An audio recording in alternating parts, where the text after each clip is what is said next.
everyone, welcome back to the class of literary readers.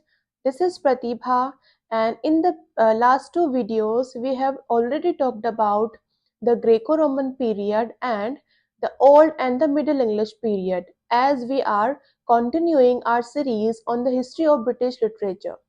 Now, in this video, we are going to talk about the next era, which is going to be on the Age of Chaucer. But before that, if you are new here, then don't forget to subscribe this channel, like this video and click the bell icon so that you would never miss any notifications from this channel. So let us begin our discussion on the Age of Chaucer. So in this video, we will talk about some general information about the era Age of Chaucer, the historical background of this period and some of the most important writers and their works who has written during this period. So Age of Chaucer was started from 1300 till the 1400 AD. Now this era is named after Geoffrey Chaucer. As we all know that Geoffrey Chaucer is one of the most important writers in the history of English literature. That is why on his name the era is known as the Age of Chaucer.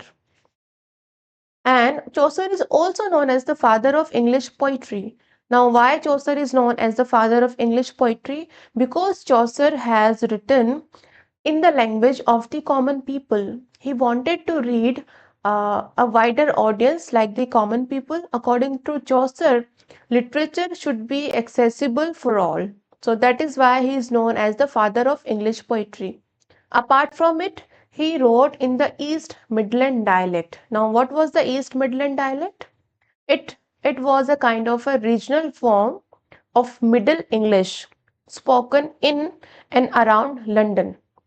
तो east Midland dialect जो था आपका ये एक middle English का ही form हुआ करता था जिसे लंदन में बोला जाता था and because London was the center for cultural and social activities. So he popularized this language which is known as East Midland dialect. After using the language of the common people, Chaucer made literature more accessible and he wrote in this language so that he can reach a wider audience like common people. Apart from it, one more important thing is written here that Geoffrey Chaucer lived during Edward III, Richard II, and Henry IV. Now, this question is repeatedly asked in the UGC NET examination, so do remember this thing. Now, let us talk about the historical background of this period. First, we have 100 Years' War, which was a kind of war between France and England. And after this war, a kind of feeling of English nationalism was developed in the people of the England. So that is why this war is very important if we talk about the history of English literature.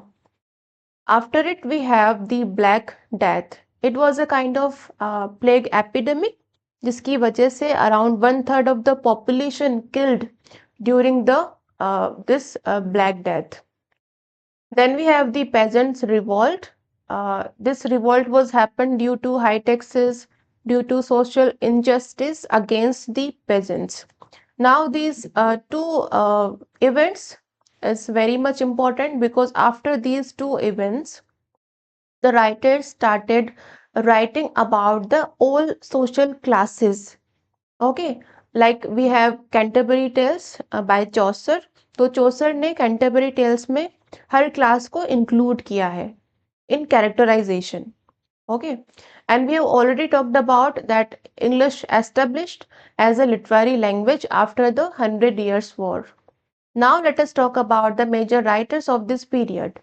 First, we have Dante Alighieri from 1265 to 1321. Now, Dante was an Italian writer, but he has impacted so many English writers. So that is why we are studying Dante here. And he has written the work called The Divine Comedy, which is a long epic poem written around 1308. Original title was La Commedia, La Divina Commedia. Now here the word divine was later added by the writer another Italian writer, Boccaccio. So original title was, because the work was written in Italian language, so this was the original title of this work. Now this work is in three parts: Inferno, Purgatorio, and Paradiso. And this work is an archetypal journey. And here we have the protagonist, Dante. Apart from Dante, we have Boccaccio from 1313 to 1375, who has written the work called the Cameron. It is a collection of 100 prose tales. This work influenced later writers like Chaucer. Chaucer was inspired by this work, and Canterbury Tales, Chaucer's की जो Canterbury Tales है, was influenced by this work, Decameron. Then we have Francisco Petrarch from 1304 to 1374.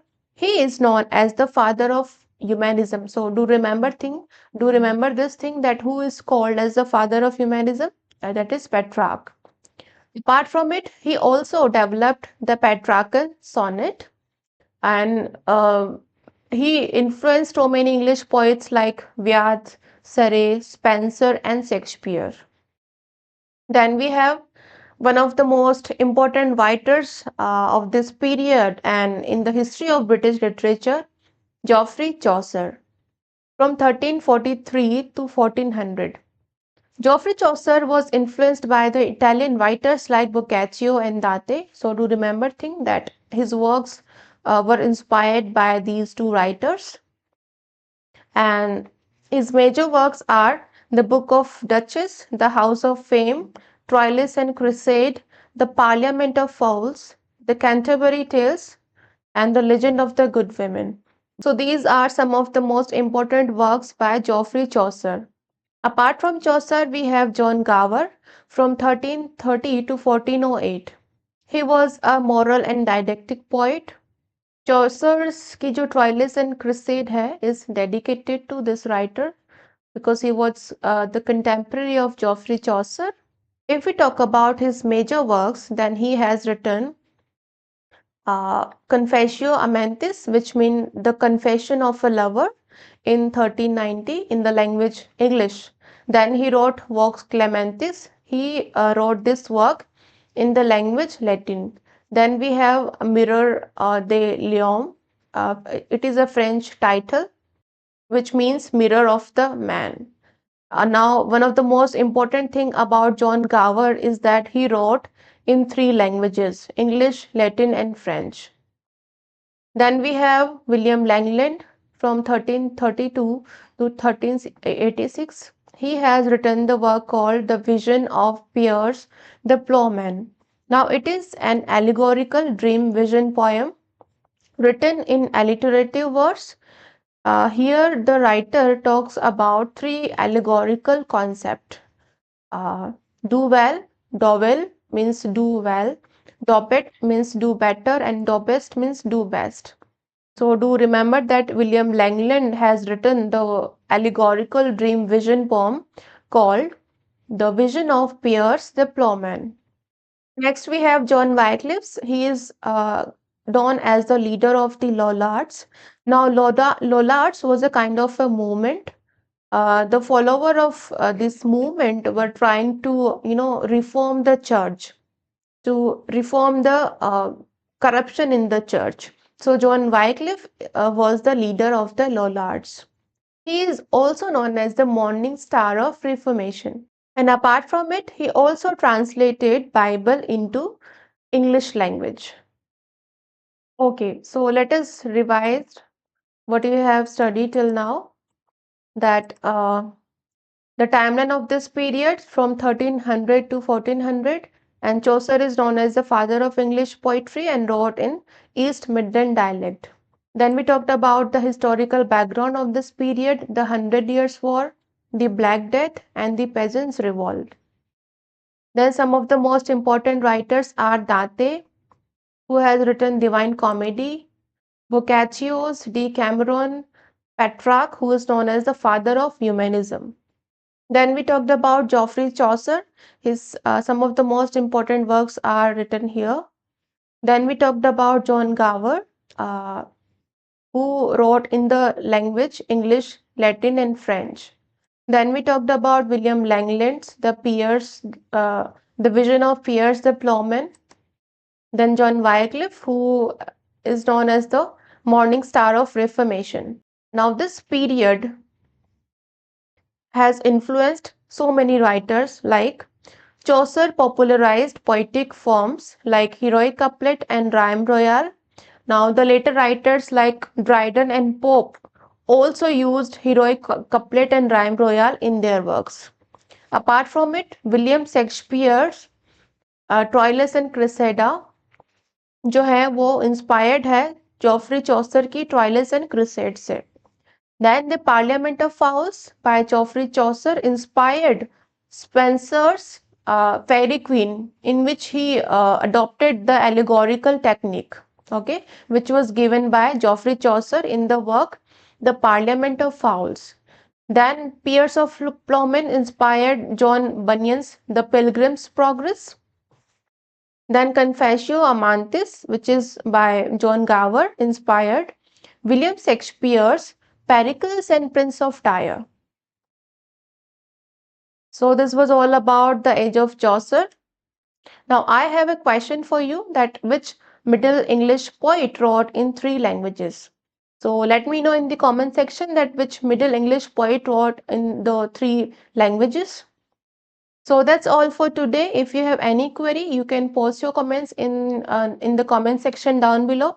Till then, keep loving and keep watching Literary Readers. Thank you.